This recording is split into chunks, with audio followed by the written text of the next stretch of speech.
क्या आप ये बताइए कि आपकी जो बेटी के साथ जो घटनाक्रम हुआ है, दहेज के लालच में आपकी बेटी की जान ले ली गई आरोपी पक्ष द्वारा, और अभी तक पुलिस की क्या भूमिका रही, इस बारे में थोड़ा बताइए आप। पुलिस की भूमिका क्या रही, हम तो चक्कर काट रहे हैं साहब इधर से इधर।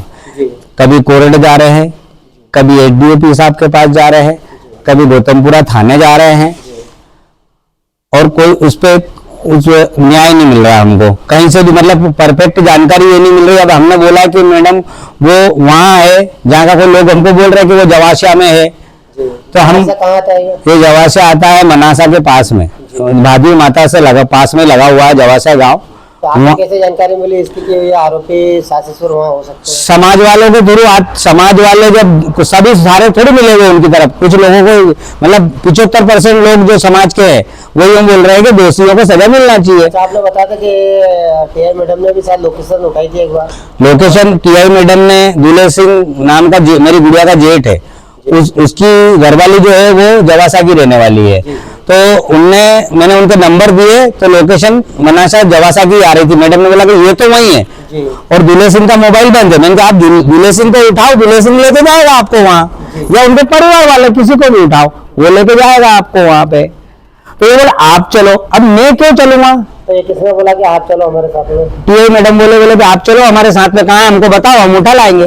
तो उनके परिवार वालों को उठाओ तो मुझे लेके जाएगा। ये लोग कॉल ट्रेस भी नहीं कर पा रहे हैं, देखा जाए तो निजाम में आरोपियों को वो मतलब हाई टेक्निक की चीजों से उठा लिया जाता है। उनके परिवार के फरकोदा में 8 घर है, 8 घर में से किसी से तो रोज फोन पे कनेक्ट होता रहता है। आदमी 25 घर है उनके, तो यूं तो बाकी किसी से कनेक्टेड तो होगा ना आदमी। क्या आज हमसे क्या न्याय चाहते हैं इस मामले में, ये बताइए। मेरी बेटी को न्याय चाहिए, और जो घूम रहे फरारी काट रहे सास और ससुर पूनम चंद जी और कलाबाई, उनको गिरफ्तारी हो और मुझे न्याय मिले। मैं प्रशासन से निवेदन करता हूँ कि मुझे न्याय मिले साहब, तो आप मेरी बेटी को न्याय मिले। पुलिस की क्या भूमिका लगती है आपको इस मामले में, जो कार्रवाई कर रही है आपके देश में, क्या कर रही है? पुलिस की भूमिका क्या लगती है, मुझे लगता है कि कहीं से न कहीं से उनको दबाव है, किसी का भी दबाव है, जब भी वो नहीं कार्रवाई कर रही है, हमको नजरअंदाज कर रही है। जी।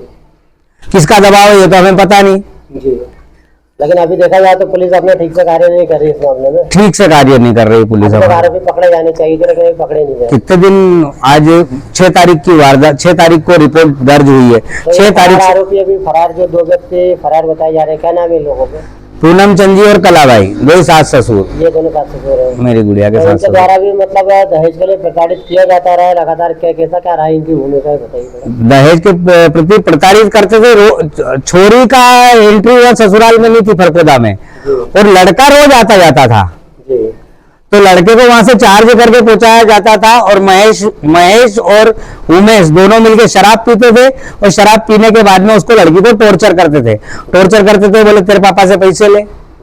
अभी ये वो पैसे उनको बोल के इतने रुपए की जरूरत है, कभी बोले इतने रुपए की जरूरत है, कभी 5000 की जरूरत है। जब सारे पैसे की जरूरत पूरी हो गई उनकी, तो फिर अब किस्त भरना रहती है, तो किस्त के लिए उन्होंने बोल दिया कि अब अपन इतनी किस्त 22,000 रुपए की किस्त अपन भर नहीं पा रहे हैं, तो एक इक्को गाड़ी ले लेते। पापा को बोले इक्को दिलवा दे मेरे को, जी।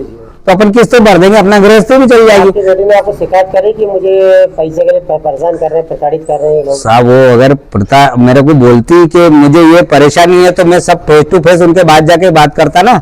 मुझे तो उनने मदद के हिसाब से पैसे मांगे, मतलब मदद के नाम पे पैसे मांगे, और जब पैसे मदद के नाम पे पेमेंट ले लिया, अब उसको देना है वापसी किस्तों में, क्योंकि मैंने लोन करवा के दिया, तो उनने फिर किस्त भरने से मना कर दिया कि किस्त भरने के लिए मेरे पास पैसे नहीं है।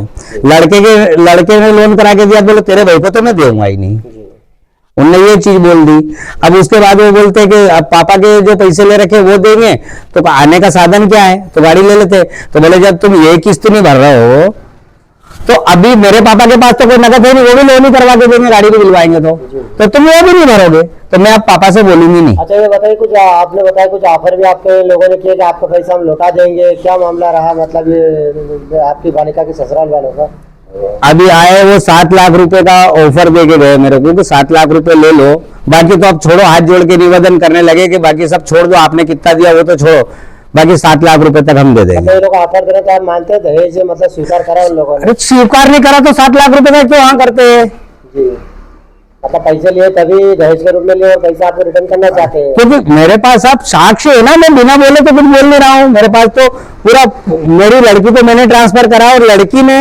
उमेश को करा, तो सबूत है ना मेरे पास। तो फोन पूरा आजकल जमाना ही फोन पे हो गया है, सब ऑनलाइन ही चलता है, तो ऑनलाइन के हिसाब से मैंने ट्रांजैक्शन करा और मैंने कुछ पेमेंट नगद दिया है, उसका मेरे पास पूरा प्रूफ ये है कि मैंने चेक द्वारा नगद कैश निकाला और मेरी बेटी को दिया। अच्छा, एक बात और बताइए, जो मतलब आपकी शिकायत में आपकी FIR की गई है गौतमपुरा पुलिस द्वारा, तो इसमें मतलब दहेज का कोई उल्लेख नहीं किया गया है? दहेज का कोई उल्लेख नहीं है उसमें। इसमें आप कमिश्नर मैडम और ग्रामीण अधिकारियों से क्या आशा रखते हैं कि इस मामले में? मैंने वहाँ उनको आवेदन दिया है, कमिश्नर मैडम, ग्रामीण कमिश्नर मैडम को आवेदन दिया है और उस बात को भी आज लगभग 7 दिन हो गए हैं। अभी तक कोई, मुझे नहीं लगता कि कोई कार्रवाई हुई है। हाँ, गिरफ्तारी नहीं हुई। और मैं कल गया था TI मैडम से गौतमपुरा मिलने, तो उनने मेरे को यूं बोल दिया कि आप बताओ कहाँ पे और आप हमारे साथ चलो। तो मैंने बोला मैं, आपके ऊपर दबाव बनाने की कोशिश भी की गई थी? हाँ, दबाव बनाने की यही कोशिश कि आप चलो हमारे साथ। मतलब देखा जाए तो आपको ही आगे रखे, मतलब आपकी, मैंने बोला मैडम मैं प्रताड़ित हूँ और आप मुझ पे दबाव, नहीं भैया आप पे क्या दबाव बना है। मैंने कहा आप बोल ही रहे हो ऐसा कि आप चलो हमारे साथ, तो हम दोषी हो गए, फरियादी वो हो गए जो घूम रहे हैं। आप आपकी बेटी के लिए क्या न्याय चाहते हैं, आपने बताइए। जो प्रावधान में है वो न्याय मेरी बेटी को मिलना चाहिए। जो दहेज के लिए प्रताड़ित किया है उसको न्याय मिलना चाहिए। आपका नाम? इंदर सिंह पवार।